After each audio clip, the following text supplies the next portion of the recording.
Lebih baik di sini saya akan menjelaskan tentang morfologi buah. Yang pertama itu ada pengertian.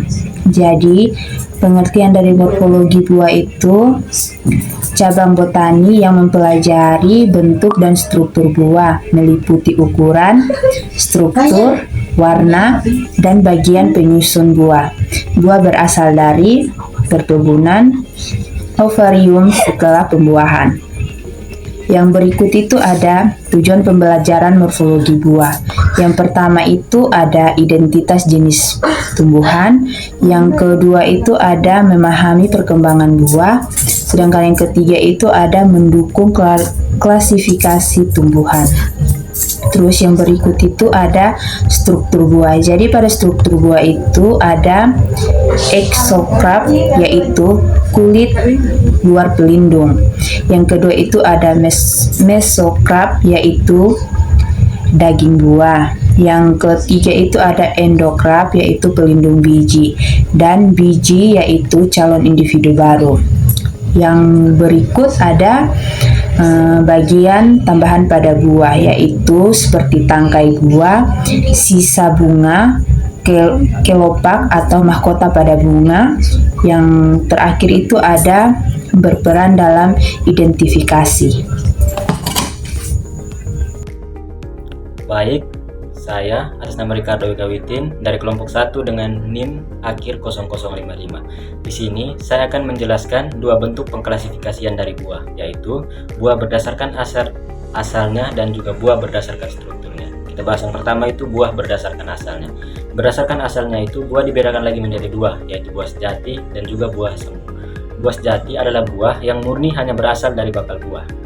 Buah sejati ini dibedakan lagi menjadi tiga. Yang pertama buah sejati tunggal. Buah sejati tunggal itu buah yang berasal dari satu bunga dengan satu bakal buah. Contohnya itu adalah buah mangga. Yang berikut buah sejati ganda. Buah sejati ganda ini adalah buah yang berasal dari satu buah dengan banyak bakal buah. Yang berasal dari satu bunga dengan banyak bakal buah, di mana bakal-bakal buah ini akan menjadi buah kecil yang kemudian tergabung menjadi satu kesatuan hingga menjadi sebuah buah yang besar. Contohnya itu buah sirsak. Yang berikut buah majemuk. Buah majemuk ini adalah buah yang berasal dari beberapa bunga dalam satu kesatuan bunga, di mana bunga-bunga ini bergabung sehingga menjadi sebuah buah yang besar. Contohnya itu adalah buah nanas. Setelah buah sejati masuk ke buah semu. Buah semu itu dibedakan lagi menjadi dua. Yang pertama buah semu tunggal. Buah semu tunggal. Buah semu ini sendiri adalah buah yang tidak hanya berasal dari bakar buah saja, tetapi juga melibatkan bagian dari bunga yang lain, contohnya seperti dasar, kelopak, dan juga tangkai.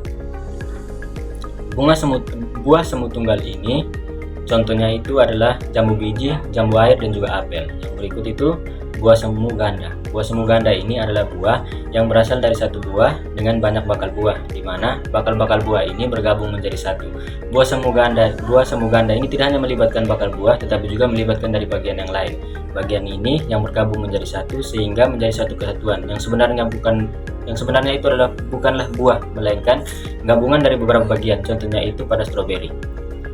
Yang berikut, klasifikasi yang berikut itu berdasarkan strukturnya. Berdasarkan strukturnya itu buah itu dibedakan menjadi dua. Yang pertama buah berdaging dan yang kedua buah kering. Buah berdaging ini dapat dibedakan menjadi empat. Buah berdaging ini memiliki ciri umum, yaitu dia memiliki perikarp yang tebal, yang dimana perikarp ini akan melunak saat buah itu menjadi matang. Ini dibagi menjadi empat bentuk. Yang pertama itu buah buni. Buah buni itu buah yang memiliki ciri di mana semua struktur atau bagian buahnya itu memiliki bentuk yang lunak. Contoh yang paling sederhana yaitu tomat. Ciri lain dari buah ini juga yaitu memiliki lebih dari satu biji di dalam buah tersebut. Yang berikut buah batu. Buah batu ini contohnya itu mangga dan juga kelapa.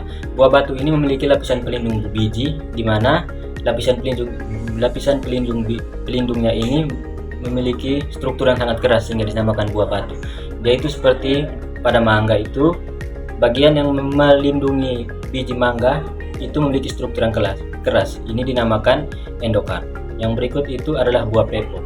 Buah pepo ini memiliki ciri yaitu dia memiliki kulit tebal dan tetapi memiliki struktur dalam yang sangat lunak. Contohnya itu adalah semangka. Yang berikut itu adalah buah Hesperidium. Buah Hesperidium ini contoh paling sederhananya itu adalah buah lemon, di mana dia itu memiliki struktur kulit yang agak berminyak. Bagian dalamnya itu terbagi lagi menjadi beberapa rongga. Rongga-rongga ini yang memuat daging buah yang bisa dimakan tersebut. Yang berikut buah kering. Buah kering ini adalah buah di mana dia memiliki ciri perikarpnya itu sangat tipis, dan juga perikarpnya ini akan menjadi keras saat buah itu menjadi matang. Dia ini dibagi menjadi dua. Yang pertama, buah perikarp pecah. Buah perikarp pecah ini maksudnya adalah buah itu akan otomatis membelah atau memecahkan dirinya saat dia itu menjadi matang. Contohnya itu pada kapas yang terbelah. Yang berikut buah perikarp tidak pecah, itu contohnya pada padi, di mana saat matang padi itu tidak mengelupas, kulitnya tidak mengelupas, sehingga daging buahnya tetap terlindung oleh kulit buahnya. Perkenalkan, nama saya Altini Rambia Kugatibi dengan akhiran NIM 67. Di sini saya akan menjelaskan tentang klasifikasi buah berdasarkan jumlah biji. Yang pertama, buah berbiji satu. Buah berbiji satu adalah buah yang hanya memiliki satu biji. Di dalamnya biasanya buah ini memiliki ukuran yang relatif besar dan seringkali dilindungi oleh lapisan endokarp yang keras. Struktur ini berfungsi untuk menjaga embrio di dalam biji agar tetap aman dari gangguan luar. Contohnya buah berbiji satu antara lain mangga, alpukat, dan kelapa.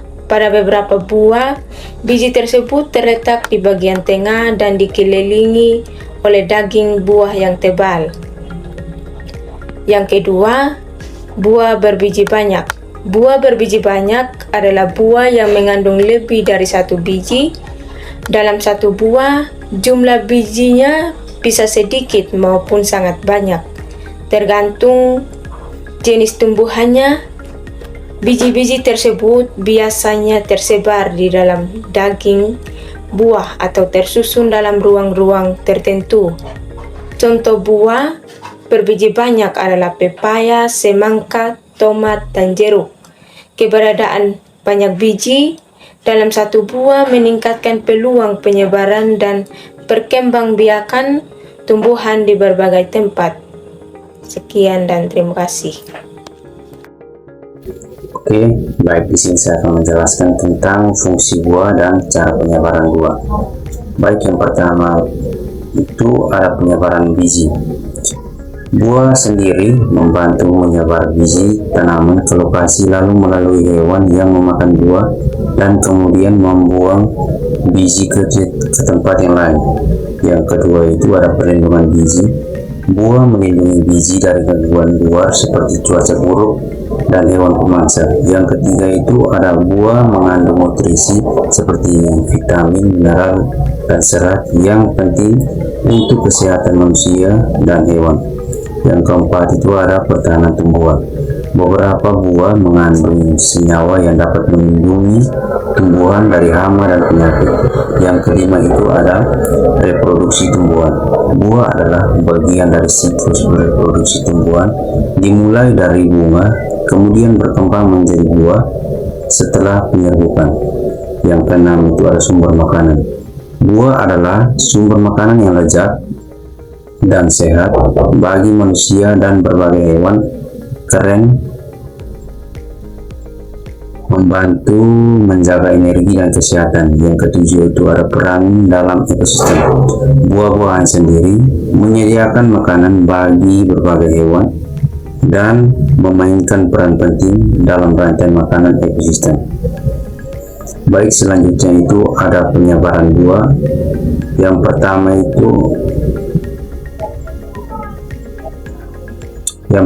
itu oleh angin.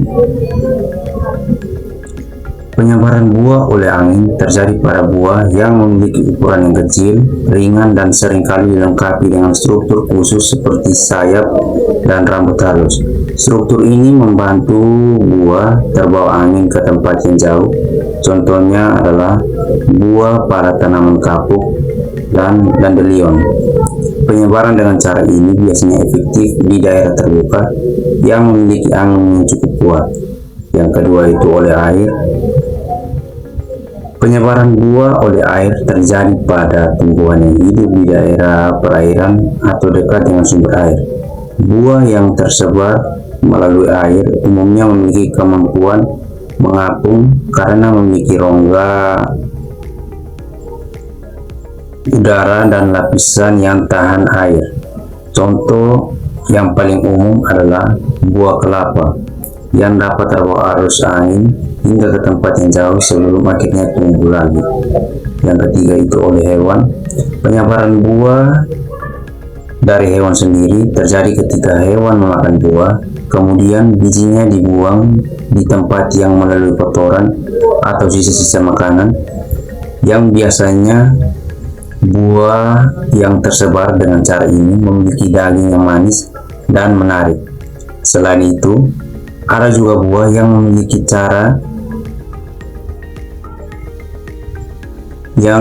duri atau kait yang dapat menempel pada tubuh hewan. Contohnya adalah buah mangga, pepaya, dan rambutan. Cara ini sangat efektif karena biji seringkali jatuh di tempat yang subur. Yang terakhir itu adalah manusia.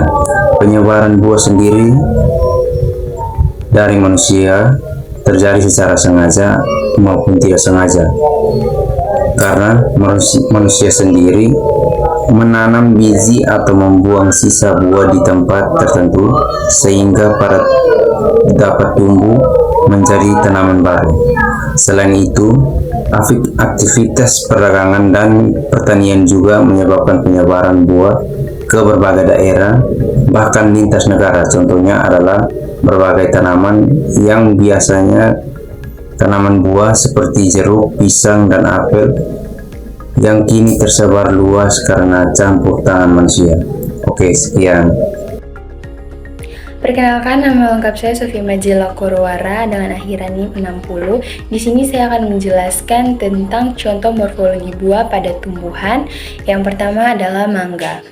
Jadi buah mangga itu termasuk buah batu yang memiliki struktur lengkap, di mana buah mangga ini memiliki struktur lengkap berupa eksokarp, mesokarp, dan endoskarp. Nah, eksokarp pada mangga ini berupa kulit tipis yang berwarna hijau atau kuning saat matang, dan mesokarp pada buah mangga ini merupakan bagian daging buah yang tebal, lunak, dan kaya akan air. Nah, mesokarp pada mangga ini memiliki rasa manis.